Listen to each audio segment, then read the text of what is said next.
The initial claims came after a leaked report concluded Britain's economic growth would be worse under Brexit than if the country had remained in the EUThe Brexiteer first raised the point in the Commons on Thursday, when he asked Brexit Minister Steve Baker to confirm if he had heard from Charles Grant of the Centre for European Reform think tank that Treasury officials had deliberately developed a model to show all options other than staying in the customs union were bad. Mr. Baker initially said the claim was essentially correct and extraordinary, but Mr. Grant strongly denied the claim, and the minister later backtracked after a recording of Mr. Grant's comments was published. Jacob Rees-mogg has refused to apologize for his claims or budge on his position. Getty Jacob Rees-mogg it out at the Treasury, saying they were "I do think they're fiddling the figures." Jacob Rees-mogg speaking to BBC Radio 4's Today programme, he said, "The only thing I'll apologise for is that it's turned out to be much more serious than I thought." The Tory MP added that he still believed the Treasury was fiddling figures. Mr. Rees-mogg said, "What I'm talking about is the way the Treasury has behaved both before and after the referendum. If you look at the forecasts the Treasury made before the referendum, they were a humiliation.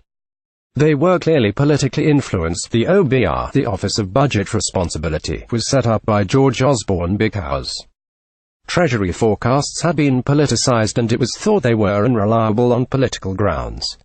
With the referendum, and with the EU, the Treasury has gone back to making forecasts. It was politically advantageous for them in the past. It is the same now. So yes, I do think they're fiddling the figures." Appearing alongside Mr. Rees-mogg, Mr. Grant said he was surprised the Brexiteer had not apologized for his claims, and repeated that he had not said what Mr. Rees-mogg claimed he had. Friday, February 2, 2018. The moment Jacob Rees-mogg is confronted by a masked man, he said, "Mr. Baker, a very honourable man, has apologised to me and to the House of Commons for saying things that weren't quite right. I am surprised that Mr. Rees-mogg hasn't apologised." An audio recording of Mr. Grant's comments was published on Thursday, leading Brexit Minister Steve Baker to apologise to Mr. Grant.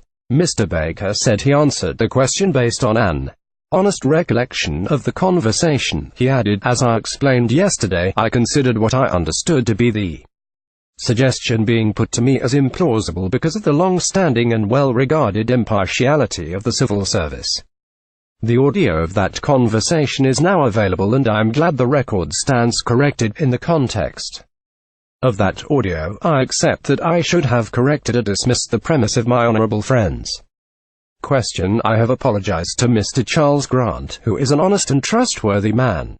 As I have put on record many times, I have the highest regard for our hard-working civil servants. I'm grateful for this early opportunity to correct the record, Mr. Deputy Speaker, and I apologize to the House." Parliament TV pro-Europathy row erupted in the Commons in response to the claims. A government source told Express.co.uk, "It's all nonsense," a Treasury spokesman told the BBC. "The Prime Minister and the Chancellor have said repeatedly that we will be leaving the single market and the customs union.